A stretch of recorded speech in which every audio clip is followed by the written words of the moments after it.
Welcome in, everybody. My name is Mark Farzetta. This is the Farzy Show, presented by Steven Singer Jewelers. We got training camp news today. Oh, we have a training camp guest. We have an Eagles guest. We're going to talk to Reuben Frank of NBC Sports Philadelphia, talk all things Eagles, and here's how it went down yesterday, okay? A couple of things. One, I was doing some reading after the show, and of course, yesterday we talked about the running back room and how that's going to shake out and all that type jazz. And sure enough, what does Reuben Frank go ahead and do? Because he's just a brilliant man who likes to read my mind. Reuben Frank puts out this little story about Nick Sirianni hinting at how he'll use his Eagles running back fleet. Hinting, but not telling. So Reuben will give us a little bit more information on that. Plus, Reuben Frank tells us what Jalen Hurts needs to do in order to get the national respect that he seems to still not get. Now, what do I mean by that? Well, shortly after the show yesterday, I was also doing some reading, and I see Jalen Hurts is snubbed. Jalen Hurts, whoa, no, what could this be? So I click on the story. Pro Football Focus did not rank Jalen Hurts in the top 50 NFL players. Other quarterbacks that were ranked in there, Patrick Mahomes, as one would assume, Joe Burrow, who I have very high on my list, is on that list as well. Josh Allen, really? We're still doing this with the Josh Allen thing? Okay. And the Justin Herbert is on that list. Who is not on that list is the runner-up for the MVP, the second-team All-Pro, all right, probably the best quarterback. Oh, did I say probably? No, I shouldn't say that. The best quarterback, at least in the NFC, Jalen Hurts is the guy who I have number 2 on my list of quarterbacks going into this season. Jalen Hurts not on the list. Whenever these lists come out, and I know I've said this before about other lists, whenever these lists come out, I feel like people have already voted. Why are we even doing the list anymore? People already voted. Jalen Hurts is the second best quarterback in the NFL. He was the MVP, second MVP. Might even been the MVP if he didn't miss 2 games last year. Gets to the Super Bowl. In his first year as a starter, took his team to the playoffs. Lost against Tom Brady and a great defensive coordinator like Todd Bowles. It's a pretty tough talent there to try to overcome. And still, even after a Super Bowl appearance, does not get the respect he deserves. We'll talk to Reuben Frank about when and how Jalen Hurts is going to get the respect he deserves. And I'll give you all my own personal theory as to why Jalen Hurts is not getting that type of respect. We'll get into not with Reuben, but we'll get into the Philadelphia Phillies in yesterday's game, because we're actually going to start there today, ladies and gentlemen. Here's where I'm at. That game felt like it was lost before it started. When I look at the bottom of that lineup, I see Bryson stop batting 5th, and I'm like, I'm not opposed to that. Keep moving him up the order. Keep going. You're almost there. Maybe by September, we'll get it back to the leadoff spot. But I looked at that lineup last night that the Rob Thompson released, and I see Jay Cave. I see Josh Harrison. I see Yohan Rojas. I'm excited about that. I see Garrett Stubbs in the lineup as well. And I'm thinking, this isn't what's supposed to happen now. Does Bryce Harper not want to play first base every day? I know I keep going back to it. He's the guy that that said it's not going to be an everyday thing. So I don't know what's been agreed to behind the scenes, but I only want to see Bryce Harper get a break from first base if he had a game where he had to throw like 5 baseballs across the field to third base to try to get like a force out or something. Like, that's it. If he had to try to turn a couple of double plays that started like 3-4, 3-6, 3-6-1 double plays. He had to start it off with a throw to second base, and he had to do that like maybe 20 times in the game, which would be a lot. But if he had to do that a lot, maybe in the course of 2 starts, in his first 2 starts, then I might understand. Oh, well, he had to throw the ball a lot, so we can't really have him play. That's it. So, in other words, never do I ever want to look at the lineup in this particular instance before the trade deadline and see that Bryce Harper is not playing first base. Yet, where were we last night? Jake Cave, not a first baseman. He was playing first. We see Bryce Harper as a designated hitter, and we see Kyle Schwarber in left field. Now, this was really interesting because Kyle Schwarber's in left and Yohan Rojas is in center, which means Brandon Marsh is on the bench. When you could absolutely have him go in and play left, even with Jake Cave at first, you could have Kyle Schwarber as your DH, and you could have Brandon Marsh as your left fielder. So that confused me even more. Sometimes I look at the lineup that gets released a couple hours before game, and I look at it and I just go, nope, I don't like it. You know, it's the old Michael Scott gif, you know, like, nope, don't like this. I don't like that. Didn't like it. And then I thought, you know what? Rob Thompson's had these lineups before, and the game I always go back to is the game that I just didn't understand. It with Dalton Guthrie playing, I think it was center field. You had Josh Harrison in there, and you had, I think it was Cody Clemens. No, it wasn't Cody Clemens at first. I think Mendo Sosa maybe at third. And you had three guys that weren't regular starters in the lineup in game one of a road trip that you had to win games on this road trip. And you were winning games at home at that point, and this is when they had the 371 win percentage on the road. And Rob Thompson said, we had to win games on the road. And he started out with that lineup. Now, that lineup ended up producing 8 runs in a 9-8 loss. And then the next day is when they started that 13-game road win streak.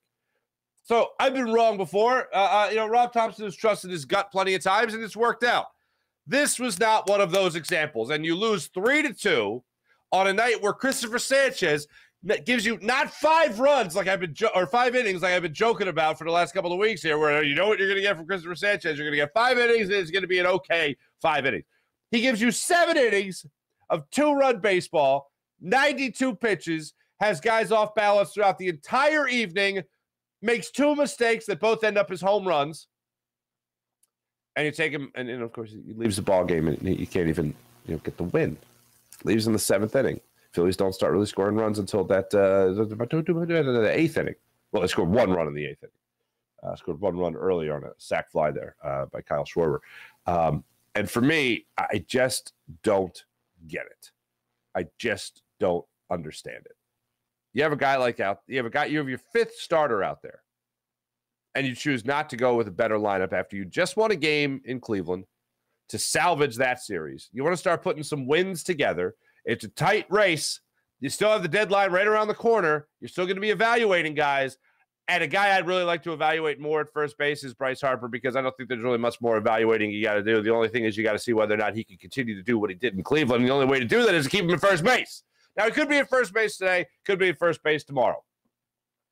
Just didn't like how they went into this game. And Christopher Sanchez on the mound, I think you need to put the best lineup you can put together, considering he is a 5th starter.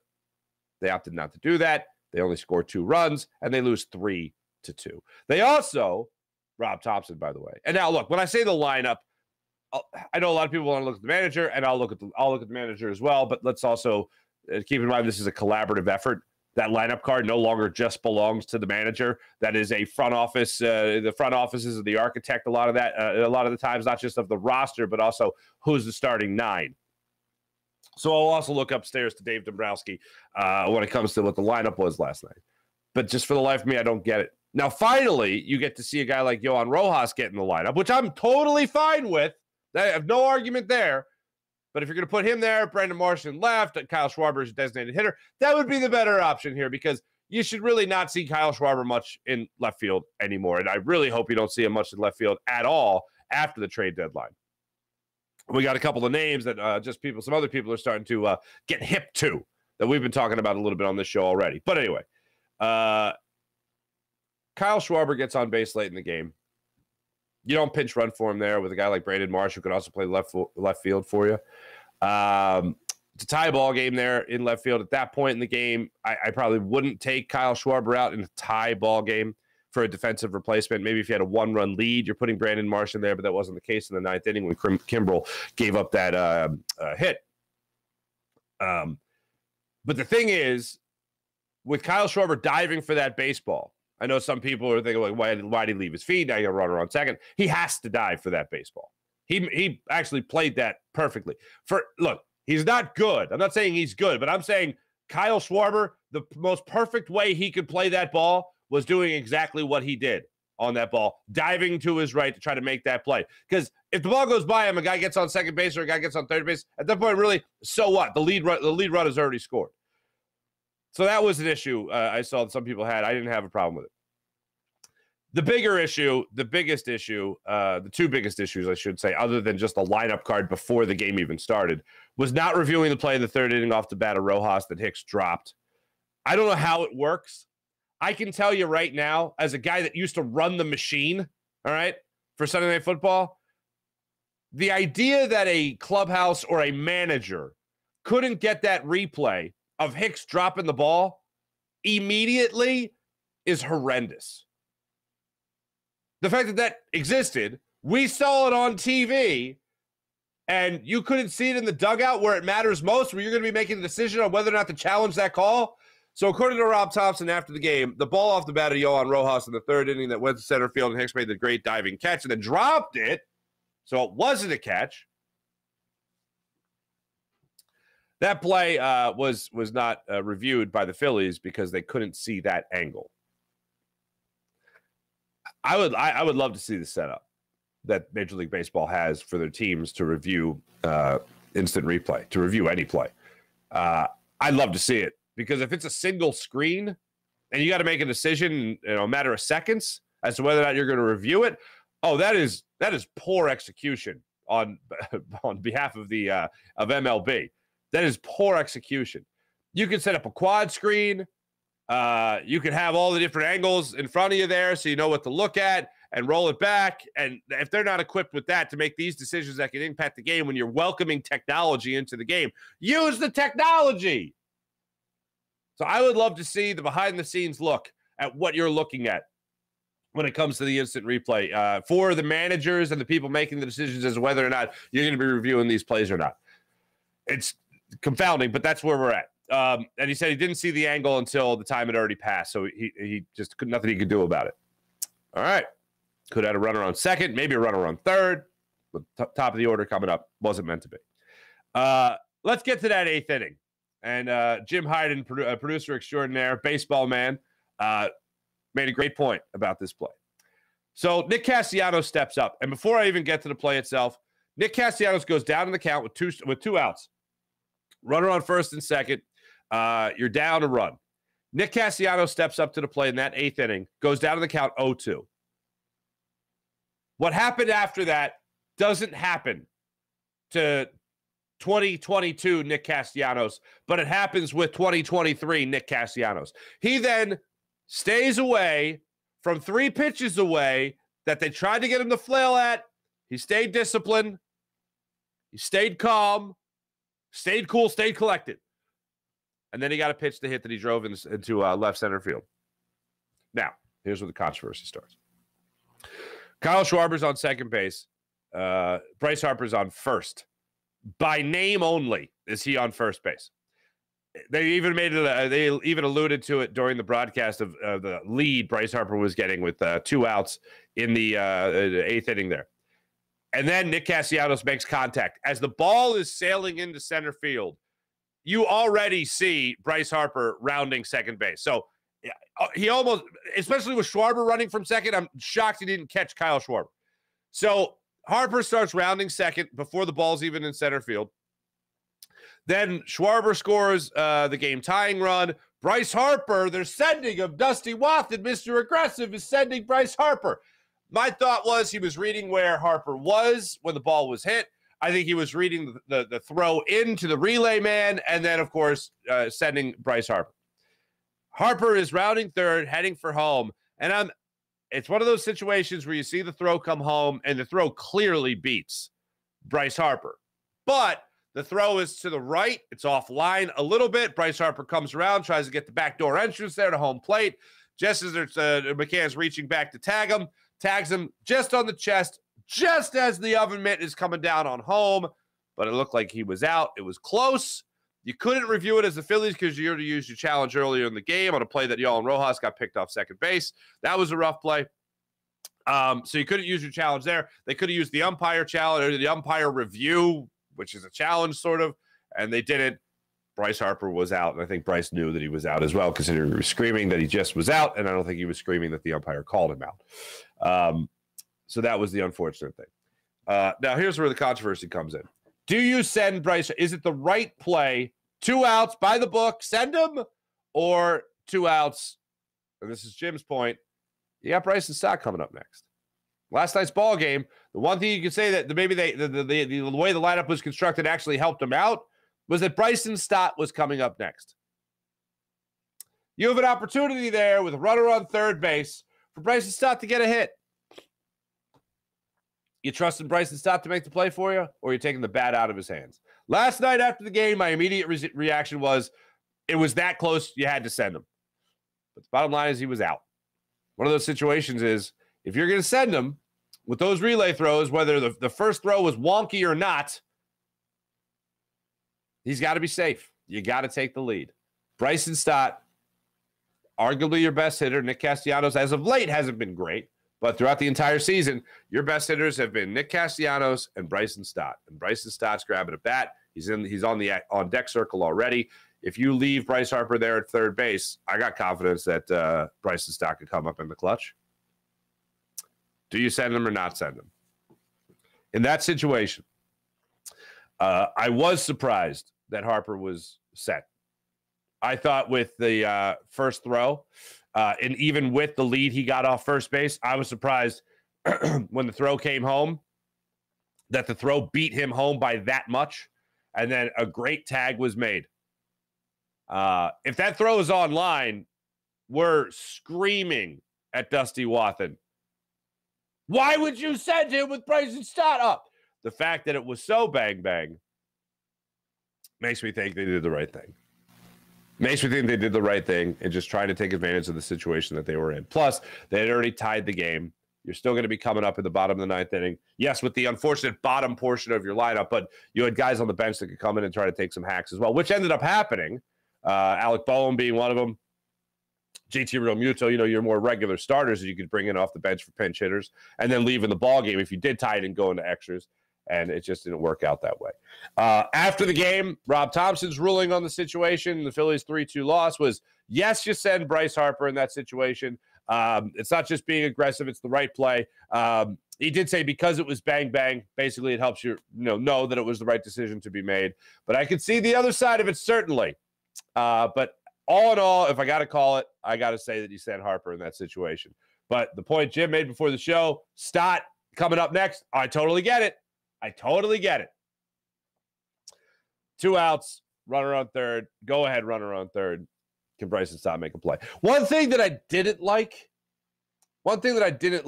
Rob Thompson saying after the game yesterday, was Edmundo Sosa in the 7th inning, I want to say it was, comes up to bunt. No, I'm sorry. It wasn't that 8th inning. Yeah, it wasn't that 8th inning. Rojas got the single just through the mid of Urias, by the way. Did you see that hit from Rojas? Did that go through the mitt of Urias at third?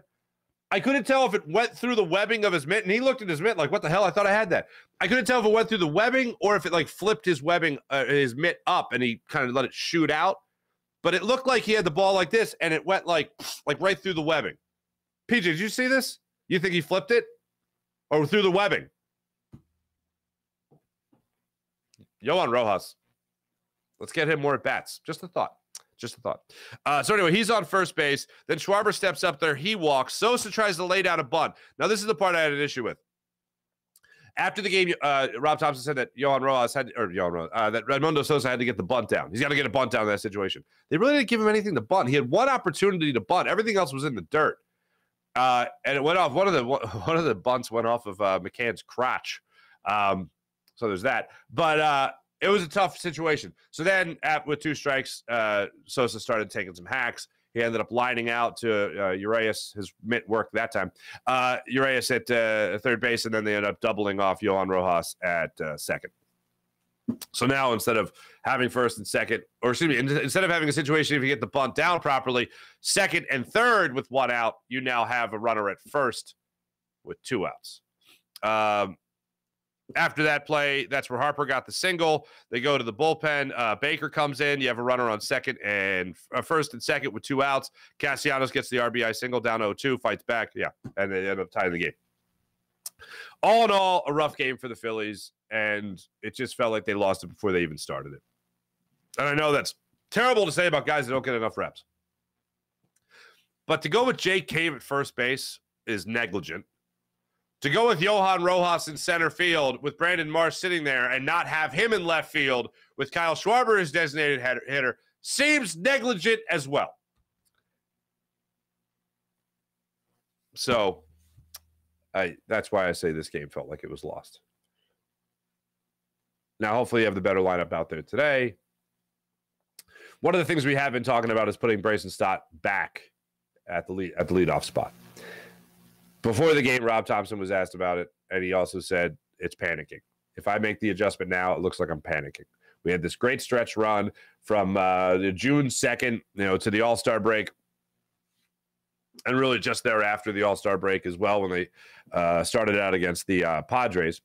And now if I have a couple of, 3 bad series, now I'm supposed to change things? Well, yeah. I've trusted Rob Thompson's gut for a lot of the season. And now I think the right thing to do is make that change. And I would make it now. Because Bryson Stott's hot. And I think today's also a day to give Trey Turner a day off. Maybe you put Alec Boehm in the 2-hole finally. Maybe that's your 1-2 punch for today. With Harper, Castellanos, and Schwarber as your designated hitter. Maybe that's what you should do. I think that's what you should do. Let's do that. Let's do that today. Because Trey Turner also needs a day off, folks. And I know that looking at Trey Turner over the last couple of days, the entire season, we've talked a lot about the best brand of baseball or a better brand of baseball is in Trey Turner somewhere, and we just haven't seen it yet this season. He's had some good moments, very few and far between, but he's had also some, a lot of bad nights, And last night was certainly not his night with 2 errors. Fortunately, they didn't come back to really bite the Phillies in the old behind or Christopher Sanchez in the old behind, but still errors nonetheless. Playable balls. Then he strikes out on a pitch that just nips the bottom of the zone and starts arguing with home plate umpire Will Little. The way he snapped around to argue that play or argue that pitch, I thought he's going to get ejected. And he's getting ejected not because he's pissed necessarily about that, but that is the straw that breaks the camel's back. He's extremely frustrated. He needs a day off today. He should not be in the lineup today. The lineup today should be Stott, Boehm, Harper, Castellanos, Schwarber. That's what I would go with 1 through 6. And then whatever the decisions you got to make. Marsh, Rojas, Sosa, or excuse me, not Sosa. Sosa at shortstop, I guess it would be. So for me, that's the lineup I would go with for today's ball game, for game 2 against the Orioles. Taijuan Walker, by the way, gets the start against Kyle Gibson. How about that, huh? Kyle Gibson, former Philly, returning to Citizens Bank Park. That's where I'm at. We'll get to the chat check a little bit later in the show, see where you guys are at on this Phillies game, because that's where I'm at, unfortunately, as just frustrated, just overall frustrated with how this one shaped up, unfortunately. Before we get to Reuben Frank, let me tell you about the great people at Steven Singer and Steven Singer Jewelers. They're the corner of 8th and Walnut, right there on Jewelers Row. For over 40 years, Steven's been in the love business in Philadelphia, helping people get engaged and fall in love. Steven Singer Jewelers, one place, one price, home of the perfect price. Online at IHateStevenSinger.com. That's IHateStevenSinger.com. One thing that I want to address, I couldn't tell because my audio started breaking up a little bit when I asked this question about Jalen Hurts and the respect that he deserves around the NFL. And I said he was an All-Pro. I think Reuben said he wasn't an All-Pro. He was second-team All-Pro, so maybe we were just got our signals crossed there. But All-Pro nonetheless. So I just wanted to make sure that was corrected before we rolled the interview. But other than that, one of my my best buds in the business, Reuben Frank, joins us on the Rothman Orthopedics Guest Line to talk all things Eagles training camp, ladies and gentlemen. It's just here. It's upon us. I'm excited. Here's Reuben Frank, NBC Sports Philadelphia, talking all things birds.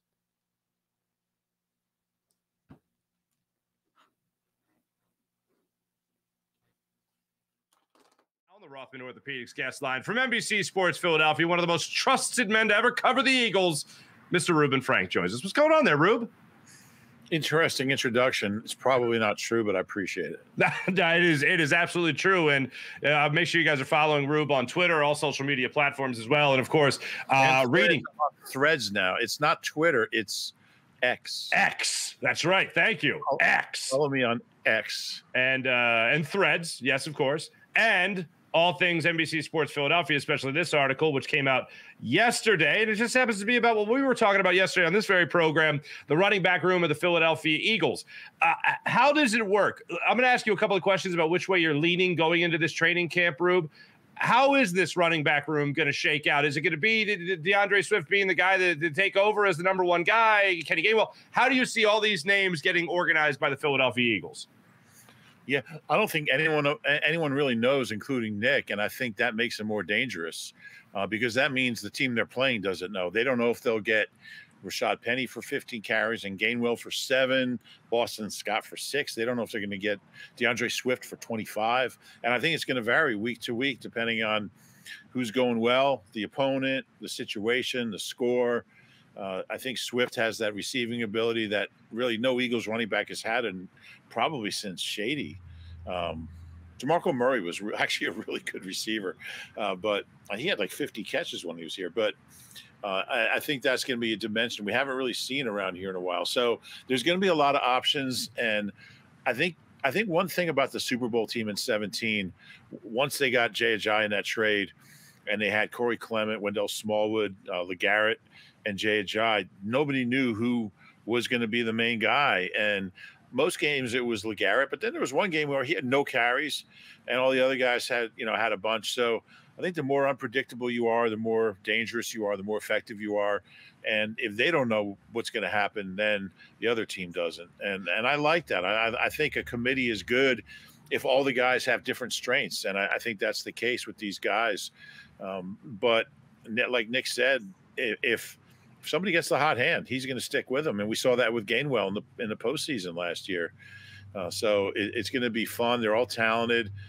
I don't know if all 4 can be active on the same day, so you might not see Boston Scott active, which will be maybe just for the Giants games.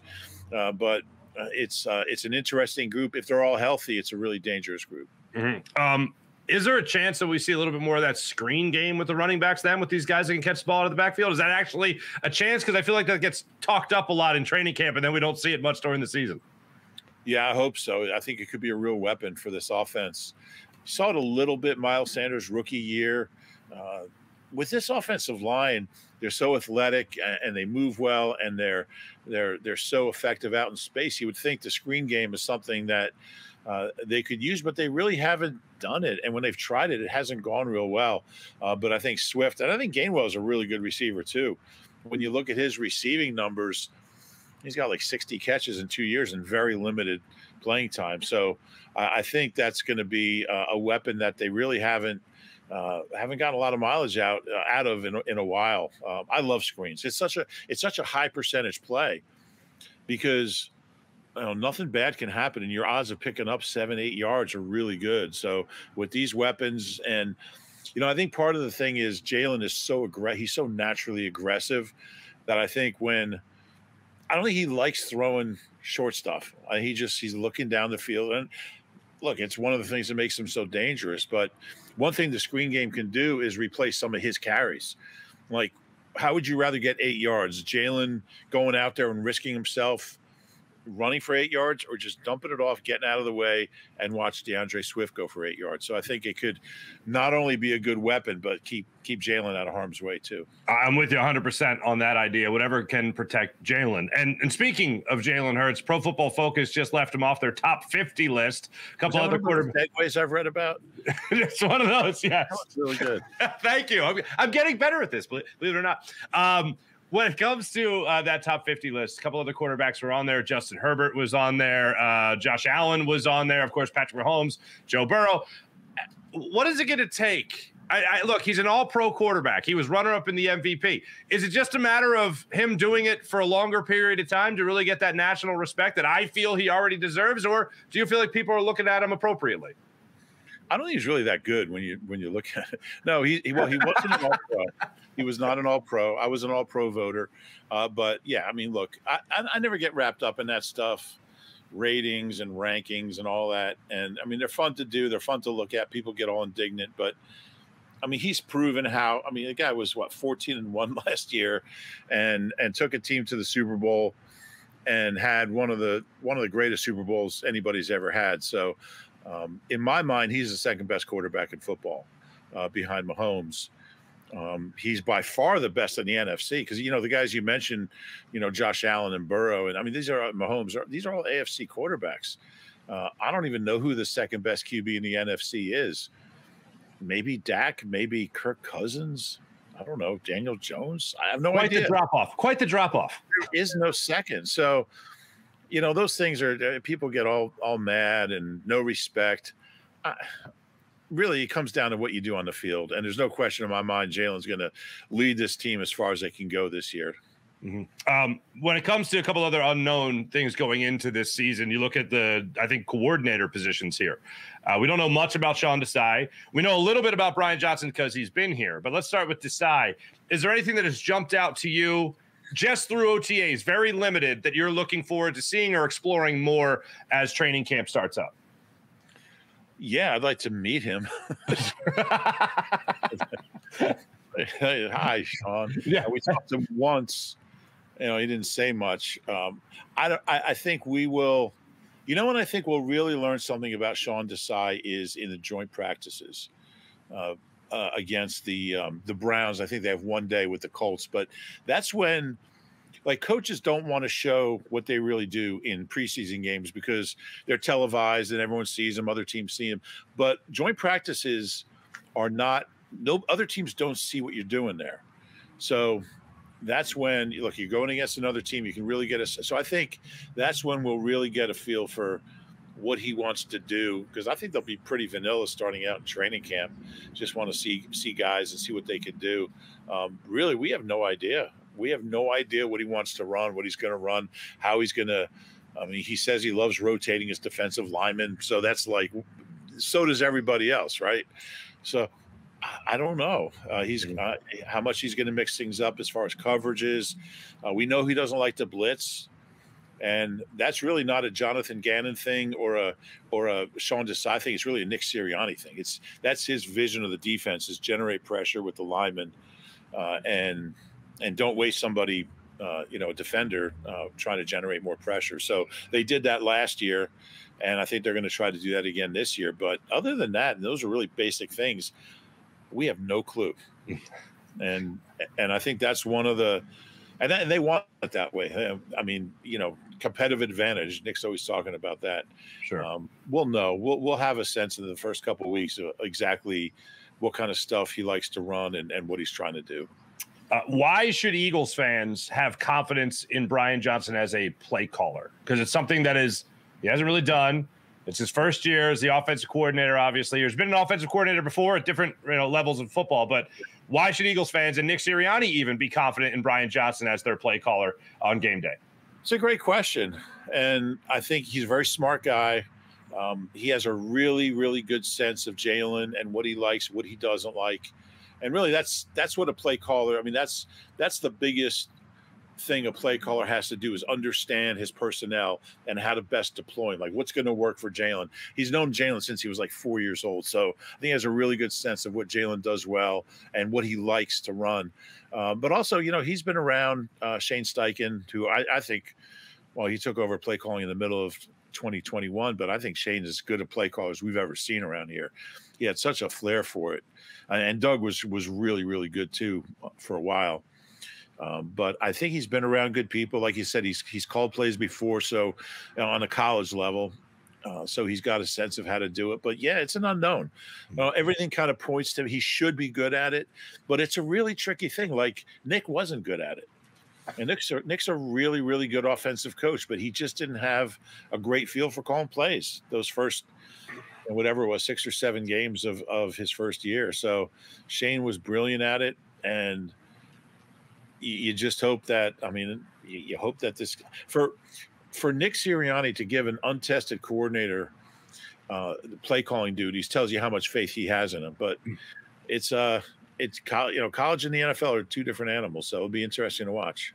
I really, in all honesty, I had this thought just cross my mind, and it's going to be a dig on Nick, but I don't mean it that way. It's just that, I think it's good when people know their limitations, and maybe Nick Sirianni just really knows his limitations and says the play calling aspect is not for me. Game planning through the week, love it, can do it, but when it comes to the end of the moment, I want somebody else handling that, and I'll handle the, go for it on 4th and short or whatever. Yeah. I'll handle those situations.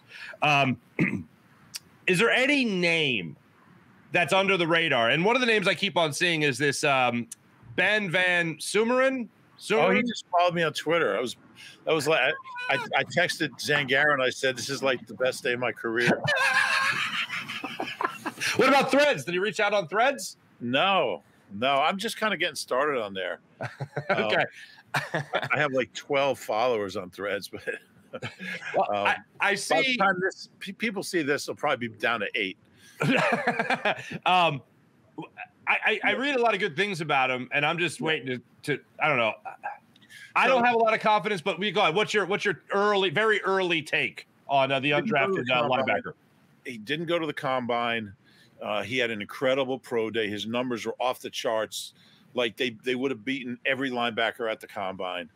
Incredible athlete. He just doesn't have any experience. He started out in college as a running back, and he transferred from Michigan State to Michigan. No, from Michigan to Michigan State. Yeah. And which is apparently like really frowned on. They're not real happy with guys who do that. It's like, transferring from the Cowboys to the Eagles or something. Right. He's a physical, and I'll tell you what, at that position, they have so many question marks at that position. So he has a chance to make the team if he can do something on special teams and just really learn how to be an NFL linebacker. He's got a lot to learn. He's a really raw, long-term type of project. But Howie's really good at those. There's a lot of those guys on this team, and they don't mind investing a couple of years on a guy if he pans out. Like a Mulata or like a Brent Toth, who's like in his 5th year here and is finally going to be like a backup, one of the top backups. So Ben Van Sumeren's an interesting guy, great athlete. I think it'll be fun to watch in the preseason. He'll probably like blow up a play and then like just look awful on the next play. You're going to expect that because he just hasn't played much. He's like a 1-year starter, converted position. So interesting guy. I'll tell you what, at that position, there are roster spots to be won because they're so thin at linebacker. Okay. Yeah. And you know what? The track record with the Eagles, I mean, Alex Singleton, TJ Edwards, all these guys undrafted, free agents that all of a sudden was their starting middle linebacker. And then you got Ben Van Sumeren coming in here looking to win himself a spot maybe down the line. So we'll see. Yeah. And he's not where those guys were as far as, experience. And like you could tell he was a player, really, but this kid isn't where they were when they got here. But, we'll see. He's going to be a fun one to watch. I want to run a couple training camp battles in front of you here. Just tell me which way you're leaning at the start, who you're expecting to come out on top to win those positions. The first one, I did not expect to be a battle, but apparently it's going to be some kind of battle here. Cam Jurgens, Tyler Steen, when it comes to the right guard position on the Eagles offensive line. Which way are you leaning? Yeah, I think I knew that was going to be the first one. That's yeah, right. This team is so good that we worry about right guard. Like no other team in the world worries about right guard. But I'll tell you what, Isaac Seumalo was a top 10 guard last year, and they're going to miss him. He's with the Steelers now, and it's funny because we're all kind of just assuming, well, Jeff Stoutland's his coach. Howie drafted him, so he's going to be great. But it's not that easy. He only played 35 snaps last year on offense, and he's small for a center, for a guard. He's 290, which is Kelsey-esque for a center, but it's small for a guard. So it's not a slam dunk that he's going to come in and be a Pro Bowler from the get-go. I think he'll get the first team reps when Kelsey's practicing, and then when Kelsey – he'll probably take every other practice off. He's 35, Hall of Famer. Like, how many practices does he need? So then Jurgens will play center and Tyler Steen will play right guard when Kelsey takes off. And then, they'll both get that experience. But I think one thing that really helps Cam Jurgens, and I do think he's going to win the job. I think he'll hang on to the job. I don't believe it's an open competition because I think he's so far ahead of a rookie. He gets to play between Lane and Kelsey. So, possibly 2 Hall of Famers, potentially. We'll see about Lane. That can only help. But just being around those guys all last year, being around Isaac, Landon Dickerson, and just learning from Kelsey, how can you not be ready? So I think he's going to be pretty good. But Isaac Seumalo was a really good guard, so it's not a slam dunk that this kid will be able to come in and play at that level from the jump. So leaning Cam Jurgens in the early goings. Yeah, more than leaning. I mean, he's got the job. Okay. 95% he's got the job. Unless he really, I mean, maybe he blows up and Tyler Steen, who's more of he looks more like a guard. He's like, what, 320, 325.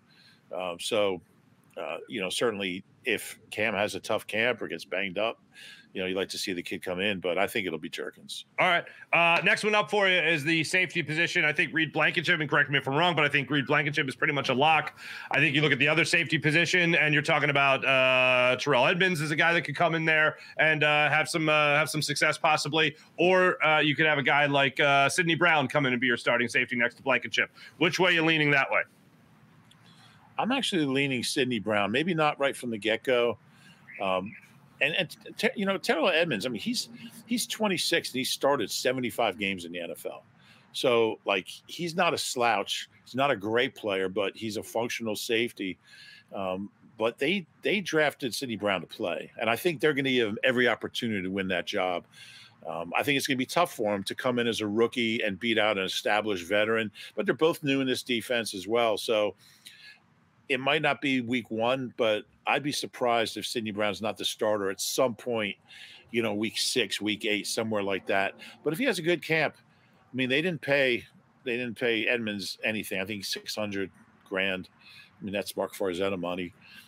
So they could, they could cut him or bench him or replace him or have him play special teams. They're not committed to him in any way.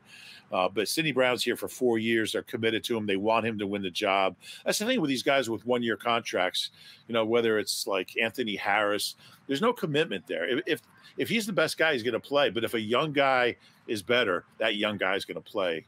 And I think that could be the case here. But Edmonds is a good player. I think it's going to be Blankenship and Sidney Brown at some point early in the season. All right, yeah, and $600K, by the way, that's just that's a 1 minute read on this show. That's what we charge. Them's the breaks. Which is why you're getting paid with a mixtape of the mixed cassette tape of preferred music. Anyway, last one for you. Watkins Zacchaeus.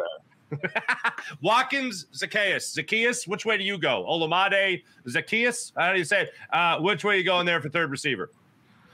Good question. That's going to be an interesting battle. I think they really want Quez to win that because he's got – we saw 2 years ago what he's capable of doing, but last year was just such a disaster. I think Zacchaeus probably has the best shot to be the third guy, but they really want Quez to win that job. I also think they might trade Quez. He might be a guy who just needs change of scenery.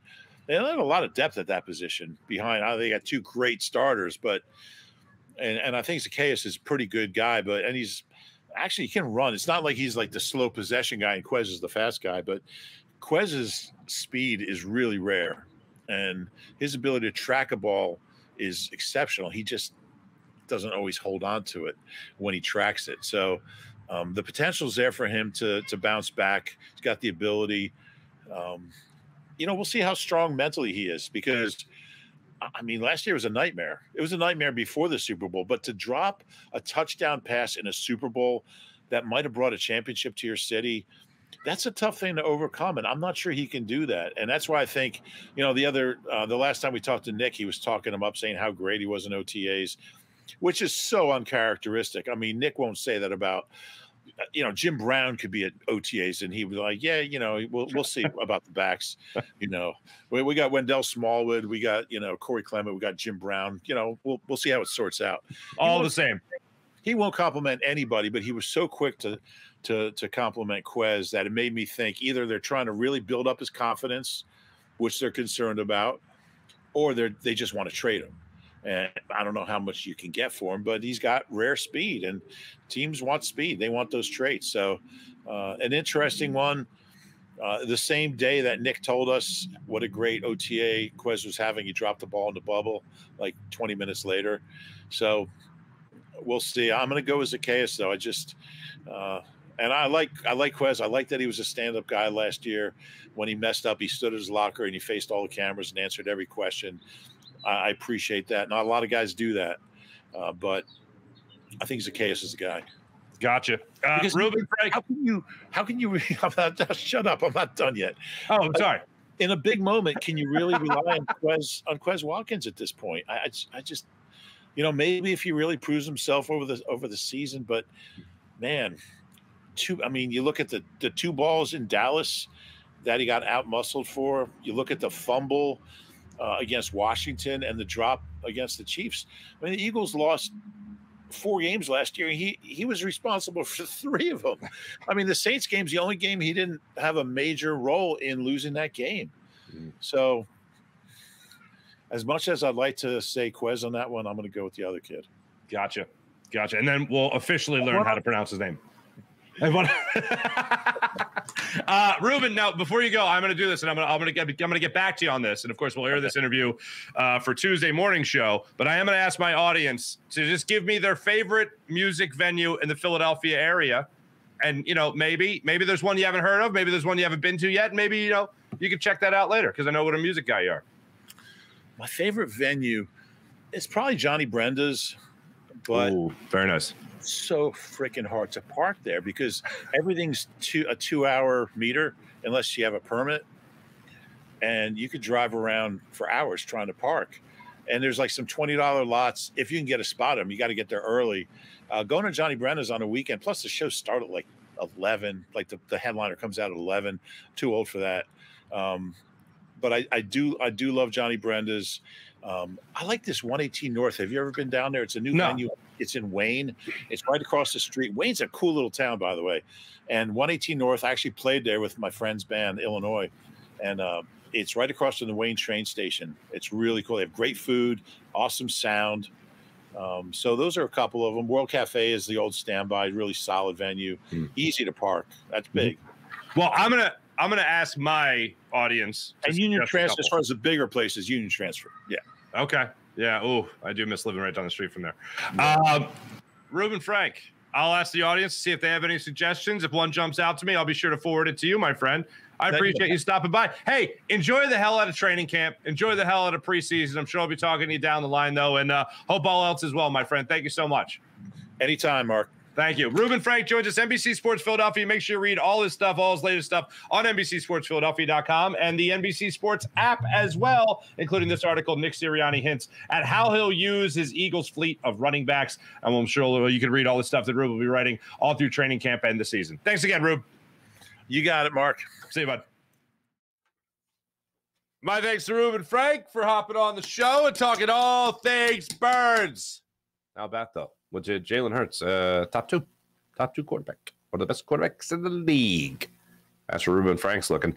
Also looking to learn more about Sean Desai, Brian Johnson. The questions are out there. We'll hear from Nick Sirianni tomorrow, 9:30 press conference. Looking forward to finding out more about Nick Sirianni's team in the upcoming season. And the stuff about Quez Watkins I found very interesting because I did schmoozing with my man Hunter Brody. And he was thinking more along the lines of what Rube was thinking. Is he just trying to build up Quez Watkins to simply put it out there and say, and we got into this yesterday as well, it's just to simply like trade him, put it out there, oh, Quez is great, everybody, Quez is great? Or is he saying it because he really wants to pump up Quez Watkins because he really wants Quez Watkins to win this job? He's got the inside track. All the coaches know him. All the coaches would love to see him take off with it and all that stuff. But if he can't, he can't. Simple as that. So it's going to be an interesting situation with the Eagles and that third wide receiver. And also, the first thing I asked Rube about when it came to the position battles going into camp, he's like, I knew you were going to ask me about right guard. And, of course, I'm going to ask him about the right guard position. But the year the Eagles won the Super Bowl, and I've told you guys this before, but those who haven't heard it, the problems going into the season were who's going to be our long snapper because they just traded John Dorenbos. Ended up saving his life. Who's going to be is their backup quarterback? He hasn't played in the preseason. Is Nick Foles going to be ready to play if he has to play this season? Your worries were the backup quarterback and the long snapper. So I'd say the Eagles were pretty set going into that Super Bowl victory season. This year, I'm talking about the right guard. I'm talking about the number 3 wide receiver. But look, we could also talk about the linebacking core. We could also talk about Nakobe Dean, whether he's ready for this. I think he is. We can talk about Nicholas Morrow, what he's going to bring to the table. We can talk about Nolan Smith having a potential rookie season that'll be off the charts. Jalen Carter, Jordan Davis taking up space in the middle of that defensive line. We can talk about all that. And we can talk about Sean Desai and what he is going to do exactly with this defense.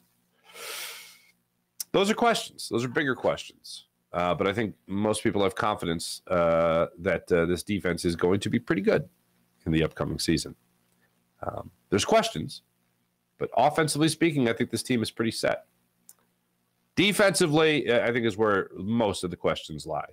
I don't think people expect there to be a huge drop-off in play calling from Shane Steichen, which was pretty good, to Brian Johnson. And I think most people are looking at it defensively going, well, it can't be much worse than Jonathan Gannon. Oh, but it can. It could be actually terrible. I don't think that Nick Sirianni and Howie Roseman would make the decision to bring in Sean Desai if they didn't really think it was going to work. And I also don't think they would have invested the draft picks they've invested. Like, you look at this, Jordan Davis, Nakobe Dean, obviously Jalen Carter, Nolan Smith, probably not a starter, and Sidney Brown and Reed Blankenship. These guys were all drafted within the last 2 drafts, and they're going to be starters most likely under defensive line.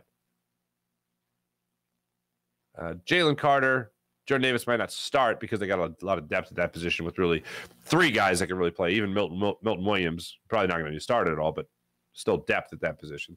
So maybe it's Cox and Davis. Maybe it's Cox and Jalen Carter. That's a lot of starters that are young, that are getting experience on that defense. So it's not that Sean Desai is the guy that's had 1 year of defensive coordinating under his belt that has the inexperience. It's a lot of guys that are going to be starters under defense. So yes, questions exist. A lot of questions exist on the defensive side of things. Let me tell you right now about the great people at Manscaped. Manscaped.com, the leader in below-the-waist grooming. Join 4 million men worldwide who trust Manscaped and their skin-safe technology that helps you reduce the risk of nicks so you can manscape with confidence and comfort. So check out Manscaped at manscaped.com. And check out their Platinum Package 4.0, which includes their Lawnmower 4.0 trimmer, as well as their Weed Whacker ear and nose hair trimmer. And yes, they come with skin-safe technology that helps you reduce the risk of nicks so you can manscape with confidence and comfort. So check out manscaped.com. How about Freestone Farm CBD? FreestoneFarmCBD.com. You'll love their tropical tasting Bayox and Cloxinid at chart-topping 24.1%. And Super CBD, which is half Hindu, Kush, and 21%. Genetics of these guys are off the charts. So check out Freestone Farm CBD at FreestoneFarmsCBD.com.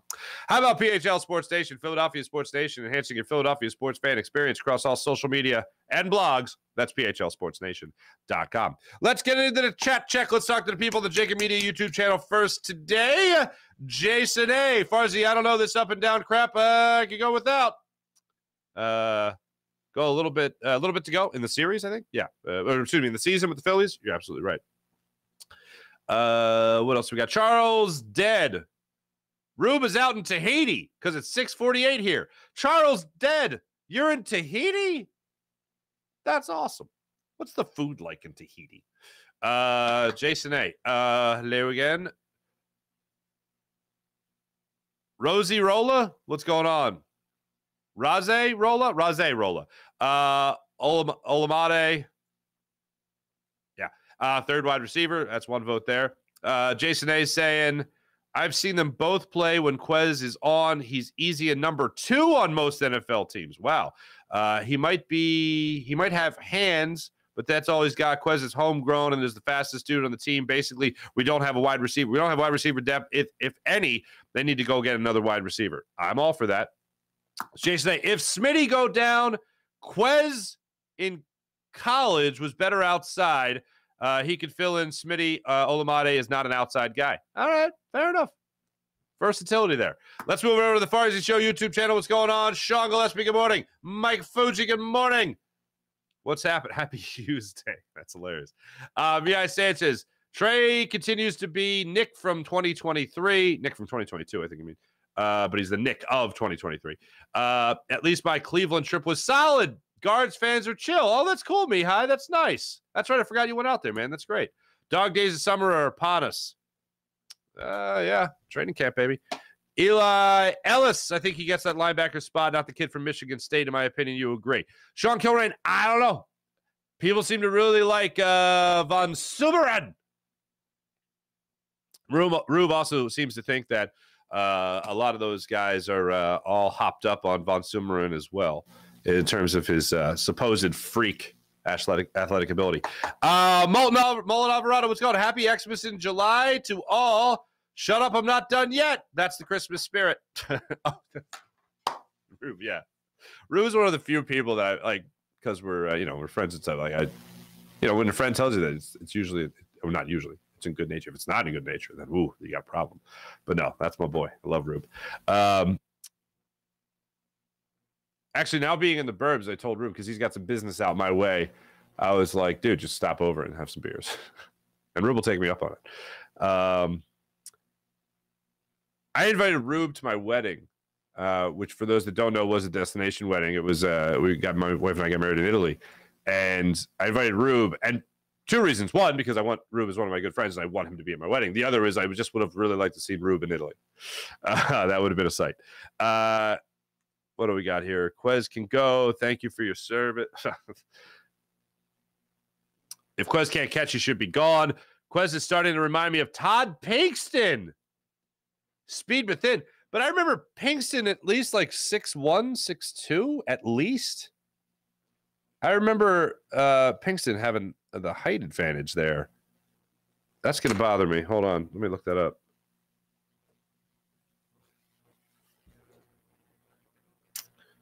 Get out of here. Yeah, Pinkston was 6'3". Something isn't Quez like 6 foot, or isn't he? I want to say 5'11", but I don't want to shortchange the man. Yeah, he's 6 foot supposedly. But yeah, that's where we're at right now. Quez is starting to do pretty thing. Clay, but yeah, they're both tiny. Let's put it that way. Clay, what's going on? One thing I can't wrap my head around is what is the Birds' intentions with Matt Leo. They've been carrying this guy on the practice squad for years. For what? I don't know. I wish I could tell you. I don't know what their intentions are there. It's definitely a name that I've seen a bunch of times that just doesn't really seem to do anything. Quez has all the eyes on him for sure, so I buck up, man up, and be that solid number 3 wideout. That's what I'm crossing my fingers for. That's what I'll hope for as soon as humanly possible. Thanks, everybody in the chat. You guys are great. As per Clay, money, far as that a classic. Yeah. Thanks, everybody in the chat. You guys are great, as per usual. Let's get the Morning Rush brought to you by Sky Motorcars. SkyMotorcars.com. Phillies and Orioles play game 2 of their 3-game series tonight, 6:40, so same start time as last night. Our old friend Kyle Gibson's on the hill for the O's. 9-6 on the season with a 4.76 ERA. He is coming off a 6-inning, 7-hit, 3 earned run performance against Tampa Bay Rays. And it was a 4-3 Orioles win in 10 innings. Before that, he got shelled in 5 1/3 against the Miami Marlins. And it was a 5 earned run performance over 5 1/3, 9 hits in the ball game against that fella, that Kyle Gibson fella. Taijuan Walker will get the start for the Phillies, and hopefully it'll be a nice bounce back start for him. Some struggles in his last start, where he went 6 innings, allowing 4 runs on 6 hits against the Milwaukee Brewers in that 4-0 Phillies loss they took at the hands of the Brewers. Prior to that, he was on that roll, so hopefully he puts that back. Look, again, I'll tell you, my lineup tonight for the Phillies: Bryson Stott, Alec Boehm, Bryce Harper, Nick Castellanos, Kyle Schwarber. Edmundo Sosa at shortstop, or Edmundo Sosa at second, or Josh Harrison back at second, and Bryson Stott is your shortstop. Trey Turner does not play today. Step away from the game, son. Step away from the game. Just calm down. You know what? I don't even want you at the ballpark. Go take a vacation somewhere. To get on a double-decker bus. Take a tour of the city. You know what I mean? Enjoy. Relax. Day off completely. That's what I'll cross my fingers for. Training camp, players reporting. Everything gets underway today. Nick Sirianni addresses the media tomorrow. Can't wait. Thanks, everybody. Appreciate you. Be back with you guys tomorrow on the Farzy Show. Also be back with you guys tonight on the Jacob Media YouTube channel following the Phillies 6:40 start time against the Baltimore Orioles for the Jacob Media Fightins post-game show with yours truly. Be back with you guys tonight and see you again tomorrow. Have a great night, everybody. See ya.